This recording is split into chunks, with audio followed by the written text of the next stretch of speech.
All right, Rich, thank you. Happening today, FEMA will open 3 disaster recovery centers in Southwest Florida. They'll offer services from more than 10 government agencies and other nonprofit groups. More than 200,000 people are still without power. Most are in Lee County. People in 120 communities in 22 Florida counties still don't have clean running water, and schools are still closed in 4 counties. Search and rescue efforts also continue, and the state plans to have an update on the number of people still missing by tomorrow. Meantime, President Biden promises the federal government will help rebuild Florida. He and First Lady Jill Biden met with Governor DeSantis and Florida's First Lady Casey DeSantis to survey damage caused by the storm. They also met with people whose homes and businesses were destroyed by Ian. The president says recovery efforts could take months or even years to complete.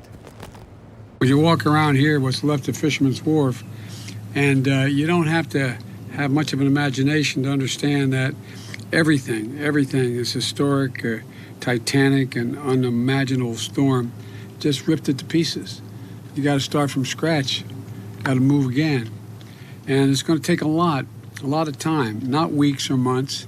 It's going to take years for everything to get squared away in the state of Florida. This is the view the president had during his helicopter tour of Sanibel Island. The storm destroyed the only bridge onto and off the island, and the governor ordered work to begin immediately to repair that bridge.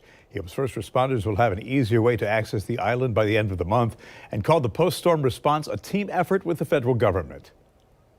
These storms come, they're on the horizon. You kind of project, hey, it could be really bad. Oftentimes it doesn't necessarily get to that level. Well, this was the full Monty. I mean, the storm surge that you saw through here met the expectations, the highest expectations. And you've seen what significant damage that can do.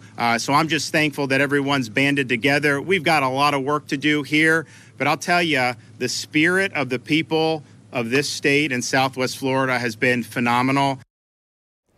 Ian may have caused as much as $47 billion in insured losses, according to a recent estimate. That could make it the most expensive storm in state history. There's now a growing push to call a special session to address the state's already struggling insurance industry. News4 Jax reporter Aaron Farrar is live. And Aaron, as we know, this is not a new problem. If a special session ends up happening, it will be the second one this year that focuses on property insurance. Back in May of this year, the state ended up filing and passing a bill that deals with reinsurance, litigation, as well as roof claims. And some say that's not enough. This year alone, there have been 6 different companies to leave the state altogether, and more than 24 other companies have been and are being watched closely because of insolvency concerns. And since Ian, more than 335,000 insurance claims have been filed so far. That comes out to $2.8 billion in estimated losses.